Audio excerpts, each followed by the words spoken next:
Welcome the Eagles. Friday, December 3rd. Data just dropped. I'm in the process of processing. But in the meantime, Jessica Rose just came out with an awesome Substack article, which I will leave a link in the description of the video below. Please subscribe to Miss Jessica Rose's Substack. But anyways, in it, she points to this video, which is basically this guy here. So I'll leave. I snatched this video, so you can continue to watch it on my channel, or you can come over here and dig it out. But anyways, enjoy. This is great. Lot of stuff. I missed my weekly audit this week, but that's because there was a lot of juicy stuff coming out, and more will be revealed. All right, Eagles on it. Take care. God bless. Eagle out. In this video, I'm going to be looking at the pattern of deployment of toxic batches. The COVID vaccine was deployed in batches or lots, and each lot has a number. The batches are listed in the VAx database in the order in which they were created. And the VAx database also records the adverse reactions for each batch. Consequently, it was possible to make a graph plotting the adverse reactions along the vertical axis and the sequence of batches in time order along the x-axis. In this way, I was able to see the patterns of deployment of the toxic batches over time. I was also able to see which companies were responsible and when, and I was able to deduce the purpose of their activities. You're going to be astonished at what you will read. It's a revelation of sorts. You will see behind the curtain.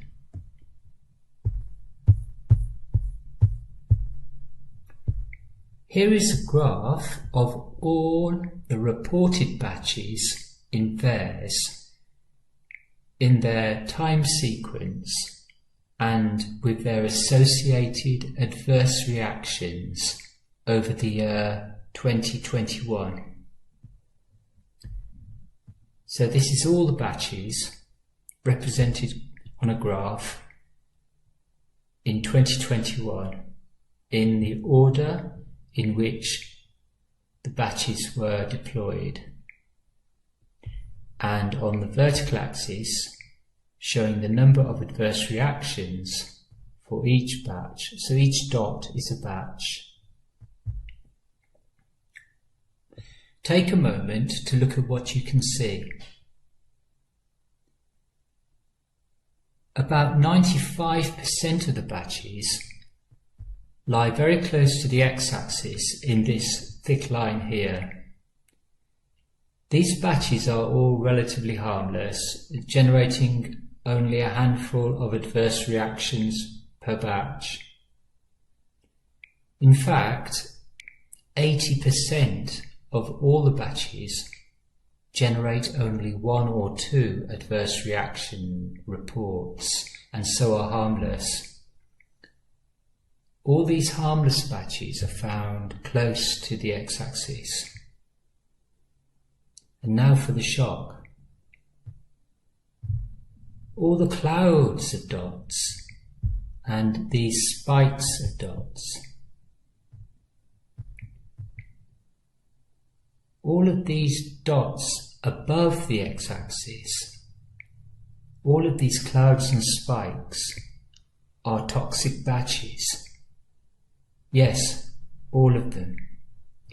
Okay, you probably need a moment to let that sink in.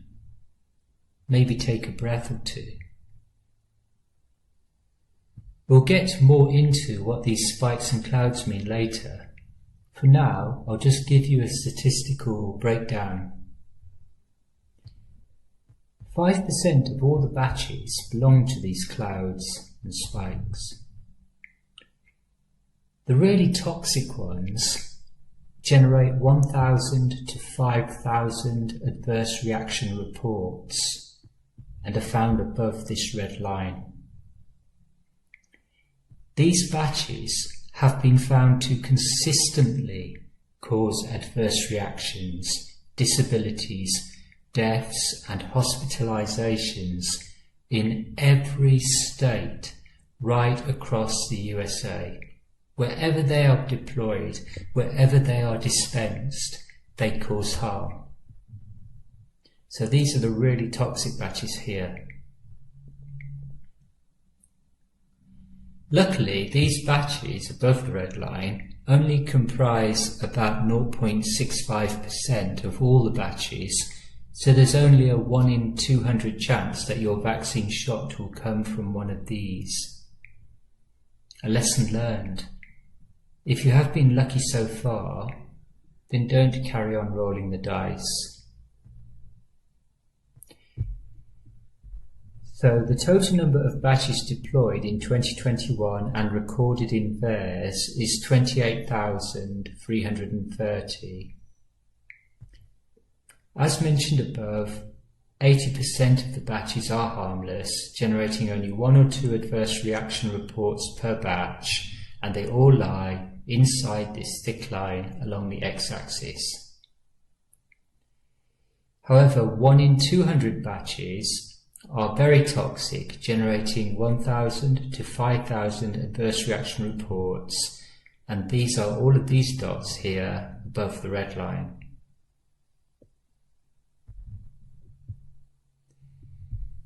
So that's the end of lesson 1, and now go to lesson 2. Who did it? The name of this lesson is Who Did It? In this lesson, what we're going to find out is which companies did which bits of the deployment of the toxic batches. Once again, it will be a bit of a surprise, a bit of a shock.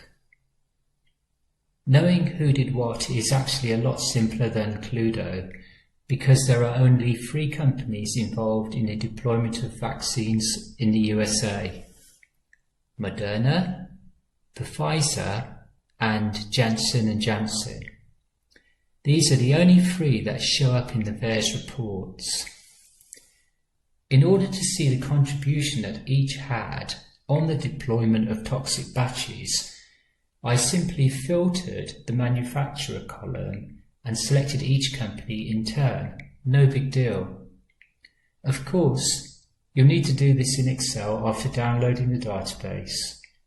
You can't do it using the more public control panel. You have to download the data into Excel. Anyway, here are the results for Moderna, Pfizer and Janssen. And firstly, we're going to look at the full picture again. So here's the full picture.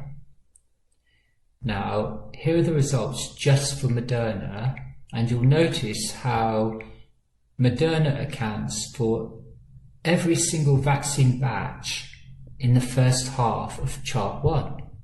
This is the total picture, and you'll notice that the Moderna accounts for every single vaccine in the first half of this chart, except for 2 mysterious spikes before and after the Moderna batches. This spike and this spike, which it turns out were produced by Janssen and Janssen. And here are the results for the Pfizer batches. Notice that this is just Pfizer alone, plotted from VAERS, and it exactly matches the latter half of the first chart. It's very remarkable that the Pfizer batch distribution is identical to the latter half. It appears as if Pfizer completely took over supply of every single batch of vaccine in the USA. I'll give the reason later for that.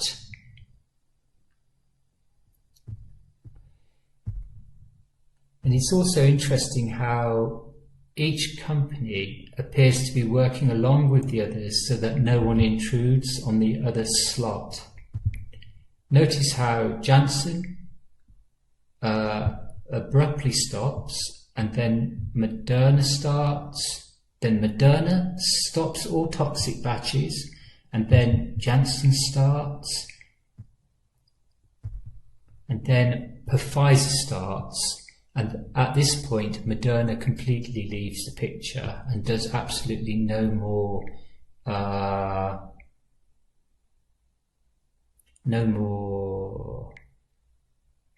batches. And so Pfizer begins here.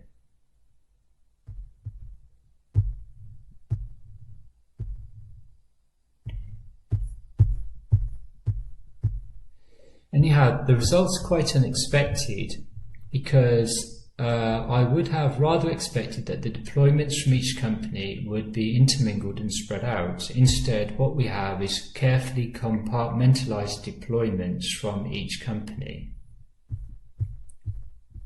So these are carefully compartmentalized deployments. As I said, it looks like they're all being organized from above so that no one intrudes on the other's operations or time slot. That's the end of that lesson. Now we're going to look at what the patterns mean. Okay, initially there was a preliminary test by Janssen. Prior to this test, there were harmless batches were deployed, and then suddenly and rather abruptly, Janssen deploys about 18 highly toxic batches, all very closely very close in time, in close temporal succession, and with a toxicity up to 2,000 times the toxicity of the previous harmless batches. The introduction of the toxic batches begins very abruptly, and then it ends and they resume harmless batches again. Then Moderna steps in and is distributing harmless batches, but intermingling them with all of these toxic batches. They start deploying toxic batches almost immediately, and they're interspersed with harmless batches. The toxic batches are mostly in the same range as the Janssen spike. Above this range, they fade out and become much less frequent. So it looks as if the Janssen may have done a preliminary test run, which was then taken up by Moderna, who produced all of their toxic vaccines, mainly within that range of 0 to 2,000, with some fading out above. Towards the end of Moderna's time slot, it looks like Moderna had quite a bit of vaccine it wanted to deploy, quite a lot of toxic vaccine, and that's why there's much greater concentration of toxic batches just here towards the end of their time slot. And then straight after, Moderna resumes harmless batches all the way to here. So these are all harmless. Again, it's just completely stopped distributing toxic batches. However, Janssen does a second test. This time it's in the same, it goes up to the same maximum of 2,000, but it's in a narrower range of 1,000 to 2,000. So it looks as if Janssen has, by this time, learned how to focus the toxicity into a specific target range, 1,000 to 2,000 times the base toxicity. They're achieving a narrower spread, avoiding the less potent and therefore more wasteful lower range 0 to 1,000. So Janssen's becoming more precise. Then there's a long period here of only harmless batches distributed by Moderna. During this time, it looks as if the companies were creating a clear baseline before the subsequent testing, which I'll go into a bit later. Moderna exited the picture completely at this point, and Pfizer steps in. Pfizer being the German company. It looks as if Pfizer carries out a series of linear dosage tests. So what's really extraordinary is how these three companies were acting in relay with each other. It really is odd. It's as if all careful, monitored dosage testing was allocated to the Germans, while Moderna was given the initial job of randomly dispersing toxic batches.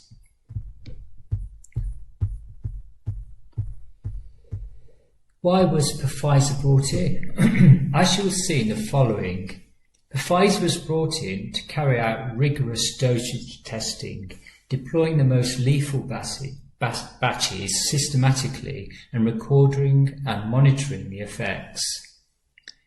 In order to do this effectively, they had to be the only company administering batches of vaccine. There could be no interference from other companies like Moderna, which would only mix and cloud the results. So Pfizer took over complete control of the vaccination program in the USA. It's as if all carefully monitored dosage testing was allocated to the Germans.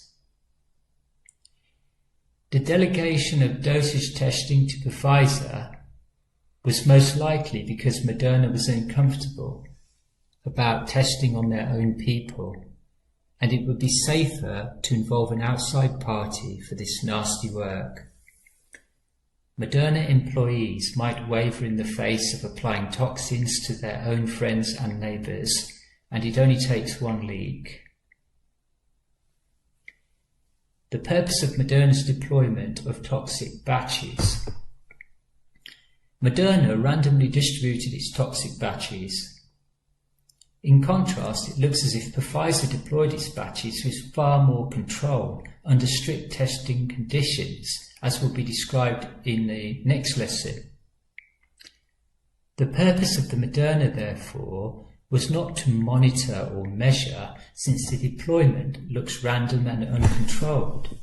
Rather, it seems the deployment of toxic batches was simply to harm, possibly for the purpose of inducing fear of a pandemic and justifying stronger policies. The initial spike by Janssen that preceded the Moderna deployment looks like a test of the 2,000 times dosage before Moderna released it upon the public. Here ends Lesson 3. Lesson 4. The Fine Art of Lethal Dosage Testing. ACA, establishing the lethal limit without telling your experimental animals. Here's a close-up of the deployment of all the batches by Pfizer in the USA, which followed the Moderna deployment. Now, Pfizer deployed about 9,500 batches of COVID-19 vaccine in the USA. And curiously, the toxic batches that they deployed do not appear randomly arranged in time. Rather, they cluster together in time, forming discrete periods of application, clusters. So we have the cluster here, another cluster there, another cluster there, another cluster here, another cluster here, and another cluster here. And we could say there's a cluster here, but this one is less precise. But certainly all the others are highly clustered together in time, so they don't appear random at all. These clusters in between are punctuated by equally wide periods of total calm, or rather the total absence of toxic batches. In other words, only harmless batches are being deployed in between the clusters, which is odd again, because if this was random, you'd expect kind of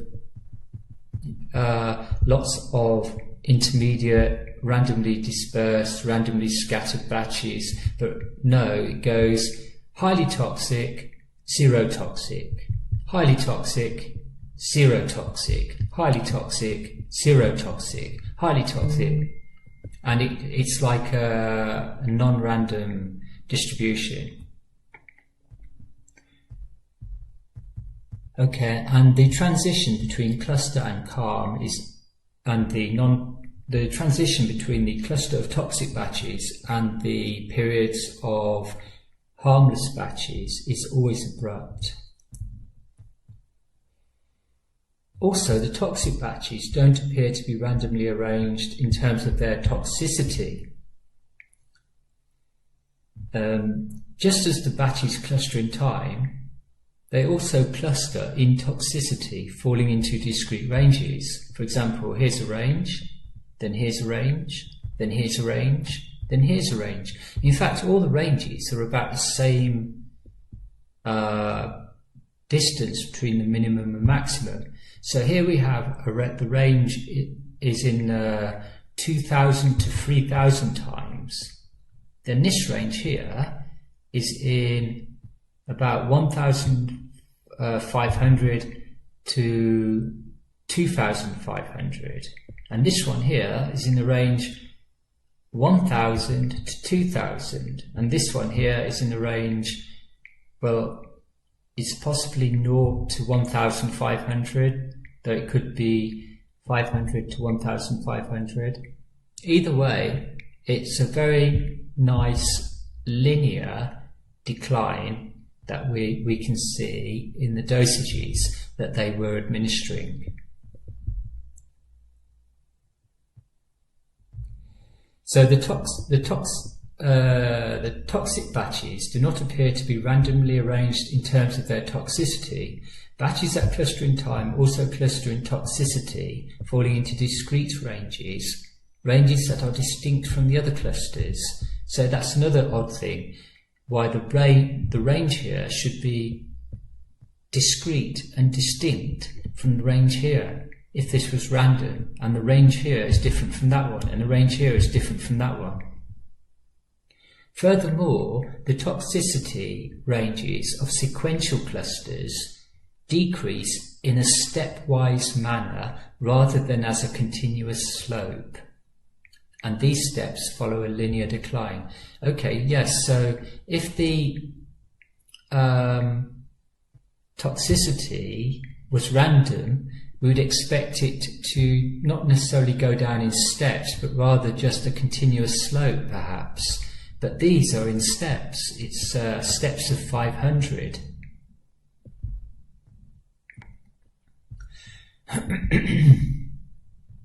All these characteristics can be observed in the chart below, and they suggest that Pfizer was involved in deploying highly toxic batches of vaccine to every state of the USA for the purpose of identifying effective doses. Effective, that is, for their purposes. thousands of citizens will have been hospitalized, injured, disabled and killed by these toxic batches. This was a medical experimentation upon the people of America, young and old alike, many of whom are still suffering in tremendous pain to this very day. So I've gone over the appearance of the chart.